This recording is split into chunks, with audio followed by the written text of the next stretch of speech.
just working through some of this Black Cap stuff over the past week or so, one thing that stuck with me is who benefits from Trent Boult's decision to opt out of his New Zealand cricket contract and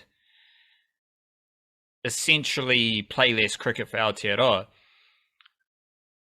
Which bowler benefits from that? And I kind of thought a bit about this with Matt Henry when I was writing about him this morning, because Matt Henry is a world-class ODI bowler, and I initially had this like blanket thought of Trent Boult plays less cricket, Matt Henry plays more cricket. But it's a bit more nuanced than that, because you've got someone like Matt Henry is one of the best ODI bowlers in the world, and like that's actually quite true, because Trent Boult's one of the best ODI bowlers, and Matt Henry's average is like, I think Trent Boult's average is 25.21, Matt Henry's average is 25.22. So if Trent Boult's one of the best ODI bowlers in the world, Matt Henry's also one of the best ODI bowlers in the world. Tim Southee's not one of the best ODI bowlers in the world. So Trent Boult dipping out of the ODI team might lead to more game time for Tim Southee. Matt Henry, regardless how I think of him as a T20 bowler, he's not really in the Black Caps T20 international mix. So which bowler benefits from Boult's absence? And the key thing here is that Trent Boult is, I believe, he's the best seamer in the world because he's excellent in all three formats. And that leads to a more nuanced discussion about which bowler benefits from Trent Boult's absence, because it's a different bowler in each format. So how are you kind of thinking about that void left by Trent Boult playing less cricket? Yeah, that's a good point, isn't it? It's someone different in every format that's going to get that opportunity. And it might also be different in each format because Boult's likely to play different quantities of each format. It sounds like he's still probably gonna sneak in a few, particularly home test matches, maybe not so many away ones, but hopefully a few home test matches over summers and stuff like that, in which case no one benefits because it's just the same team. But if Boult is missing on some of those overseas ones, particularly like we've seen this, we saw this in England. We've seen this in some of their, when they went to the UAE a couple years ago, I think was another example. Definitely when they were in India recently, when they need to pick a spinner, and it's not even when they need to pick a second spinner, it's when they need to pick that first spinner who doesn't tend to play when it's home games, which will be Ajaz Patel still. Someone has got to drop out of the seam bowling lineup. And on occasion, I think, well, on occasion it has been Tim Southee. Usually it has been Neil Wagner. And Neil Wagner has two things going for him in that regard. So if Trent Boult's not there, then Wagner's more likely to play just because of the numbers thing. Also, Neil Wagner, left arm bowler. That helps as well because Trent Boult does not really have a like-for-like successor anywhere near the Black Caps realm in terms of like left arm swing bowlers. Neil Wagner is the only dude, and he only plays one format, so this only applies to the test team. The rest of them, it's like whoever's going to step up for Trent Boult, well, you just got to cycle through all our right armers because there's no left armer that's really in that kind of vicinity. So Neil Wagner probably benefits in the test thing just in that regard, because the games that Boult is certainly going to miss are mostly going to be overseas ones, and that's where Neil Wagner has often been seen as the sacrificial lamb. The other formats where I think we're going to see hardly any Trent Boult, probably. I don't think Trent Boult will play pretty much any 2020s outside of the World Cup coming up. Might even be the last time he plays 2020s. At least that's what my instinct seems to tell me.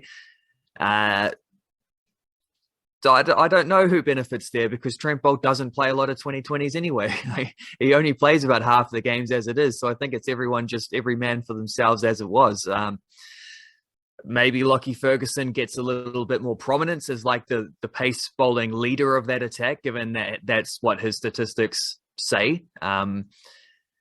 As for ODI cricket, probably is Tim Southee, yeah, because Matt Henry is playing alongside Trent Boult whenever the two of them are available. Like they're both playing. There's no dramas there. Maybe I don't know. The other thing with Lockie Ferguson to say that if he benefits by stepping up and maybe getting to open the bowling a little bit more often, I don't know. But also he has to stay fit enough to be available for all these games, which has been an issue. So it's a little bit of a tricky one, and it's a really interesting sort of angle to take on the Trent Boult thing, isn't it? It's like you have this absence supposedly that suddenly pops up in the team who steps up to fill it, and it's a it's kind of like a tricky problem to solve uniquely in each of those three formats, isn't it? Yeah, and two things stand out from that. The lack of a left armer definitely will be something interesting to keep an eye on moving forward. Neil Wagner barely plays cricket, so he could shine as like someone who gets more opportunities, which goes like everyone's going to think Neil Wagner is fucking 50 years old, he's going to retire soon. But Neil Wagner only plays test cricket and he doesn't play a lot of it. So there could be a longer tail to his career in the same way that Neil Wagner extends the Black Caps' batting tail. His career tail could get a bit longer just because he doesn't really play much cricket. And apart from that, all the left armers are kind of a couple tiers below the fringe black cappy bowlers. Like we're talking about guys like Ben Lister is one. Ray Toole is playing in England at the moment. He's playing one-day cup cricket. He's a lefty, I believe. And there's just not many of them who are going to be commanding Black Caps opportunities. Ed Nuttall's the Canterbury lefty.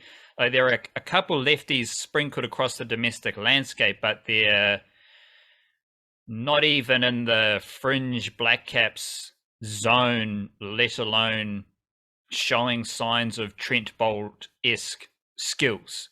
So the only way I can see a lefty for lefty replacement is Neil Wagner getting more opportunities, and none of us are going to be like, nah, fuck Neil Wagner. We all want to see Neil Wagner play a lot more cricket for Aotearoa, so that's all good.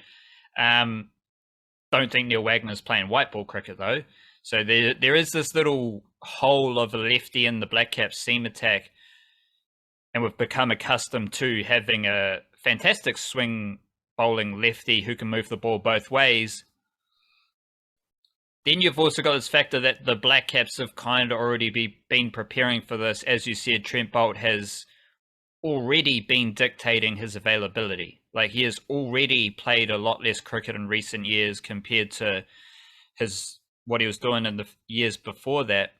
So a bunch of bowlers have been getting experience to kind of fill that void, and there's definitely been a shift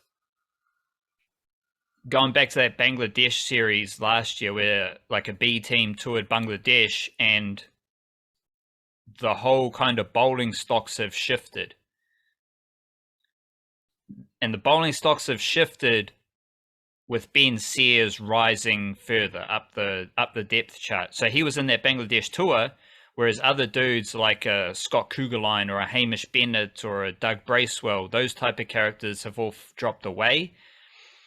And Ben Sears has kept rising. I think you're going to see Ben Sears, if he hasn't already, he's overtaken Jacob Duffy as a white ball option. Now evidence in his selection in the ODI squad with Matt Henry dropping out injured.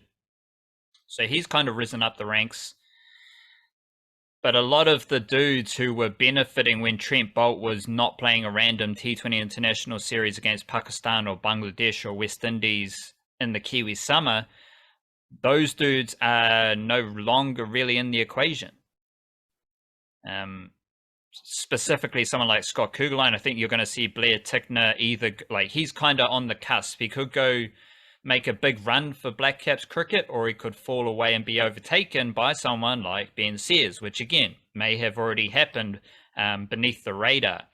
So it's kind of like there's a bunch of different dudes have been given an opportunity already because Trent Boult has already played fewer games each year across the formats, but that doesn't make up for the lack of a lefty.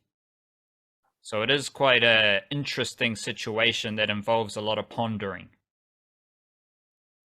Yeah, I I wonder because it does feel like the just in general the seam bowling stocks and domestic cricket probably need a little bit of an upskilling. Like just there's a lot of good bowlers there, but it's also like we've had this 5 year period probably where particularly in 2020 cricket we have seen, like you say, like this merry-go-round of guys who are on the sort of like B team kind of level, like reserve type cricketers, not quite black caps level, but in the position where they should be pushing for that, and they've sort of just recycled around each other, like just around in a circle. You get a turn, then you're out, then you get a turn, then no, then you get a turn. No, that didn't work. Okay, we'll go back to the first guy. And like there's a lot of dudes there who just haven't quite pushed on to the next level. Matt Henry is probably Matt Henry is the exception to that, but then also he wasn't really picked in that capacity. He was already ahead of that kind of thing when he started getting Black Caps gigs. But just as someone who's a couple years younger than like Southey, Boult, Wagner, who have been absolutely dominating that scene for a long time.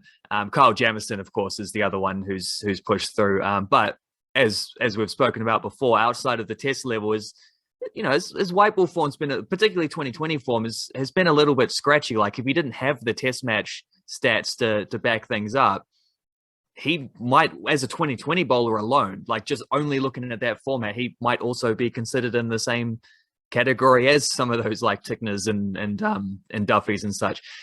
So it does feel like maybe something ought to be done just to boost up the, like, I don't know, the New Zealand cricket chucking some extra like winter sessions and upskill the seam bowlers just in general and try add a few more like wrinkles. I don't know. It might just be something that's a traditional strength of ours that maybe is below the top tier, just not as strong as in terms of depth as it has been. But there are guys like Ben Sears pushing through who are, you know, maybe the generation after the generation we're talking about a couple years down is stronger than that. What was the other thing I was gonna say? I can't remember, but well, I've just got maybe just leave it at that. So Boult, he's going to pop in whenever he wants, right? So if he's playing, it's a bonus. If he's not, all good. Yeah.